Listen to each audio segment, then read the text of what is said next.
Not sure who that is riding on the inside. There's a couple of drivers on the outside as well. Everybody trying to pass on the grass. I'm amazed they even managed to get through all that. The 71 to Clark is still in, but that's pretty much everyone to get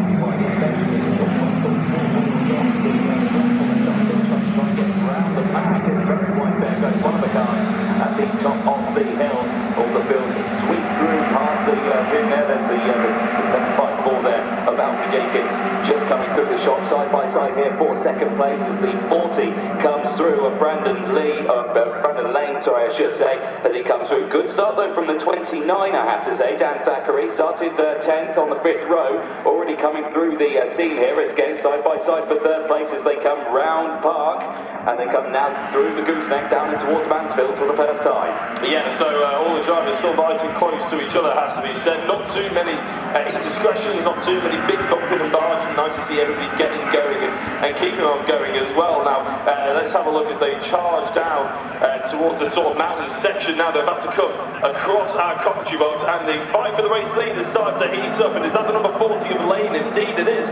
Yeah, Lane, who, I mean, normally when you do reverse grids, Anthony, you'll know better than anyone for karting. Well, on the first lap, quite often it gets mixed up and the drivers at the front who started on pole and second don't stay there. These guys have done a fantastic job. They have indeed, yeah. Out of the penultimate corner in towards Barn for the first time. We'll come to the finish line and they'll update on the timing beam. But at the moment, it's a great start from De Claudio. He's managed to hold on to the race lead for the first lap. And with 13 minutes to go, plenty of time left in this race. Lane still holding on to second place, but it's side by side and contact for second. Round goes Lane at turn one, and it was contact without Williams. There's another car off as well. In the back of the shot, not sure who that one, but yellow flags out. At turn number one, and now Cavallo is doing himself with a huge advantage. Yeah, Cavallo not got from that at all, but he'll be the happiest out of anybody to see those guys. Maybe Coco a little bit misfortune, shall we say. We can quite see what's happening now. It is number 98, now Jordan Brennan getting a little bit aggressive on another driver. Didn't quite see who. I think it might have been Bentley in the number 26, but we'll have to keep an eye out on that in the sort of mid-pack, because that's the fight for roughly 13th position, a little bit further back. But look at the gap that De Claudio has on the rest of the field. Who's that jinking out to the right-hand side? And the driver going off on the outside as well. Great hold if he can keep his foot into it. It's the number 54, Peyton. I saw him come off quite a few times, unfortunately, in the first race, and I had a chat to him in the red flag. He said he was a little bit nervous, and maybe the nerves haven't quite set aside. And look at that, around the outside potentially.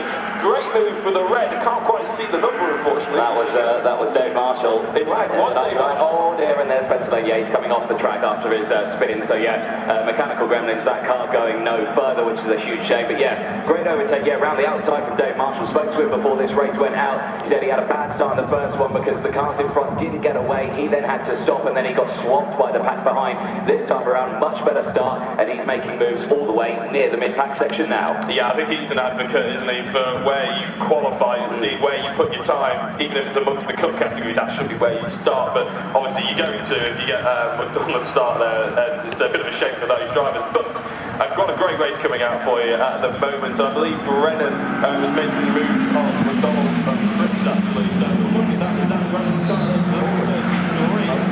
that's Matt Edmondson, and he's got a big problem with Matt Edmondson. He's going to have to probably get that done down. I wouldn't be surprised to see a big ball flag like that. Yeah, hopefully that's not oil leaks break down the road.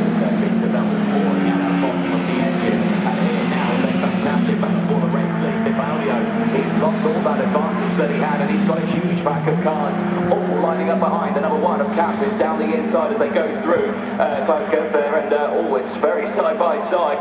Chris's curve, and Cap's got the inside line for the first section of the gooseneck. He'll have the outside for the second, but he managed to get the job done on Max Lewis, who started on the 4th row in 8th place, is now tumbling down the order with only 10 minutes to go, and there the smoke pouring out the back of Edmondson, and it's side by side for the lead. Yeah, anybody's guess now as they go towards the mountain section, isn't it? Look at the smoke, it's making a very big spectacle, it has to be said. And going into the race lead, is that still? No, it doesn't. I think there's an Alf Williams is there into the race lead now, potentially. It's number 29, and Thackeray has got himself in second place. I was going to point out that Alistair Camp is actually pulling Matt Luff along as well, so all of those drivers that started around the 10th place, the reverse grid drivers basically, are starting to push their way forward. And even at Cadwell Park, these Civics are really keen to try and get aggressive and make the moves happen. Yeah, really so. Thackeray's up into second place as well, which is an incredible start. Already just going all over the track there is Al Williams to try and break the toe as much as possible down the main straight. And as you can see there, it's slightly worked because he's opened up a slight advantage. It's 7/10 of a second to the three cars battling behind Thackeray, Camp and Lush. Like I say, those three drivers will work their way through now. And absolutely side by side is Camp down the inside of Thackeray. Gets where he starts. Thackeray on the grass. He's going to have to try and force his way back onto the track. And Lush comes down the inside. He's going to lose out on two positions in one corner. Thackeray's doing exactly what he needs to do. Fantastic driving here. Just passing so much onto the back of a racing champion and let him do the hard work. I mean, if he's a racing champion, he's probably going to do the hard work. That's exactly what's happened. Thackeray, even though he took a race victory in the first, well, this morning, put it that way, he is now slipping down the order. Claudio went from first down to fifth in one foul swoop, essentially, as we're looking at the number 26 of Bailey. Yeah, Bailey trying all sorts of moves there to try and get past. That's the battle for 8th place on scene. He has just managed to get past Edmondson, who's having that engine trouble at the moment. You can just see the back of the shot. That engine is still having trouble. That smoke is absolutely pouring out of the car now. There's the battle for the top three, still closing in. It looks like Camp's managed to get that job done. Is closing in now on Ab. Where's Thackeray? Thackeray's, like you say, he's gone all the way down to fourth now. He's not managed to close in as much as possible. Only 8.5 minutes to go. There is your race pole sitter for the start of this one. With the Claudio, now he's all the way down now, looking like about 5th or 6th place now. Yeah, he slipped down to 6th, I believe, actually. I think Redford's gone past him in the Kinetic Motorsport machine. Now, this is going to be very interesting for the race lead. How can Al Williams deal with the current pressure that Camp will be putting on them? Will Camp start getting into a fight with Luff? If Matt Luff was, smart, and he clearly is, because he's done it so far in this race, he'll just let Camp chase him to the back of Al Williams as well. Put Camp offline and worry about taking both of them down. There's a race victory here for one of these drivers. Matt Luff dedicated to try and make it himself. Now that's the Claudio against Lewis, and that is actually a battle for what was a battle for Lewis. Obviously, he was on the third step of the battle last time. Now, it hasn't quite worked out for him this time. He's still trying to go to that top 5 and put in some good pace out there. Yeah, exactly that. Everyone retirement in this one, of course, from the likes of Brandon Lane out to that one in the 14. That's been at turn 1. Other than that, everyone else still running, albeit one not running at 100% potential, it has to be said, for Edmondson. But other than that, everyone running well. 7 minutes to go in this race. Al Williams looking comfortable at the front, but the fastest lap of the race is a 1:39.000, and that is from your third place driver, the number 72, Luff. Yeah, that's only 700ths of a second quicker than Cap, who's obviously in the second place, but it is 2/10 quicker than Al Williams, and you can see the difference in speed now, because the pictures you're seeing right now of the race lead, Al Williams has been reined in by Cap, and I think Alistair, who, as we know, is very good at being very consistent and reigning champion for a reason, will be, just wise to this one, as there's a big drift there for Redford, manages to get it all pointed in the right direction, and Redford's actually one of those drivers that probably is hoping that the front three will start battling, and then maybe it'll turn into a top 5 race. But look at Al Williams, at how much speed he gets out of the final corner. I think it's starting to rain out there slightly. I think it's starting to rain ever so slightly out there. We've been racing for a fair while now. The tyres are up to temperature, the max temperature, so they might be able to like a bit of a gentle trickling of rain, but if it probably starts to pull it down out there, they're going to really struggle on these slick tyres. But at the moment, eyes are on this battle for second place, as Matt Luff tries to look left, right and centre on Camp as he tries to find a gap through the corner. Not quite good, stays behind, then through now down the hill, and again, very close between these three men. Yeah, well, the problem is now, I think if you're Matt Luff, you're probably looking at the spits of rain, and I'm sure he's probably not worried about grip level, but what he might be worried on, if this gets a bit heavier, and they have to end up the safety car red flag condition, because maybe someone has a bit of an off because it gets too wet, they'll finish it as it is out on the circuit, so it's now important that Luff is the driver ahead of Cap from his own personal perspective. The rate that's out there at the moment, I mean, let's not get carried away just yet. I would probably classify this, or my brother would always classify it to me, as confidence rate. Yes. It actually make any difference to you just yet. It's just mentally, you start seeing spits on the windscreen, you think, oh, this could get a little bit dodgy. Even though your tyres are well up to temperature, like you said, the track is all rubbered in, really hot as well. This won't make any difference just yet, but it can start playing in some people's minds. It will do indeed, but it's not playing on your race leaders' minds. George Williams leading the way still by now over 1 second.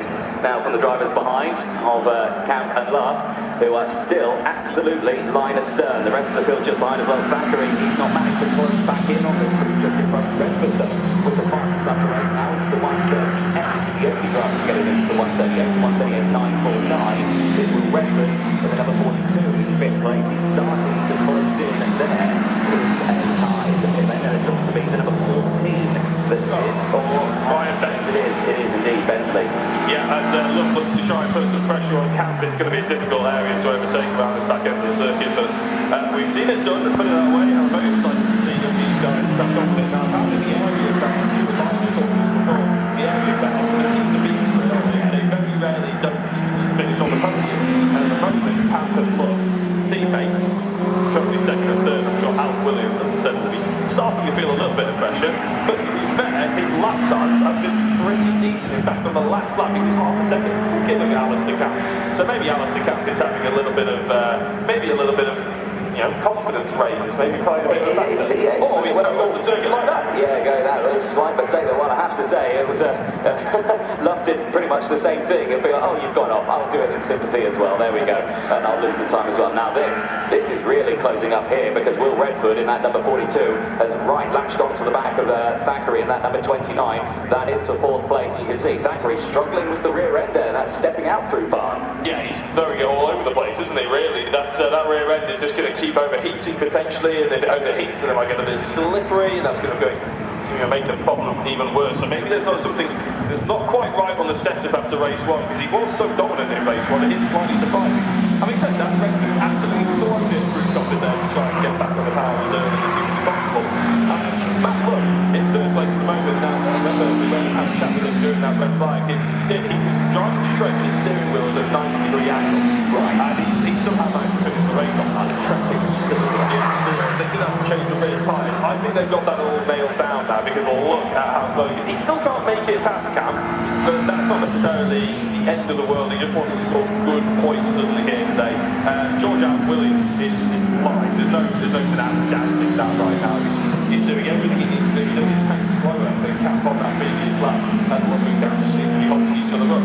There is an argument to be said, actually, that it was almost about a lap ago, almost a 5-way battle for the race lead, and I think the Camp's perspective, because they seem to have mellowed out and gapped each other quite a bit. But look at the massive rush on the inside by Matt Love on Alistair Camp through the first couple of corners, and through the mountain section, sorry, as they're coming up past our commentary booth. Looks like Alistair Camp got away with that. Matt Love did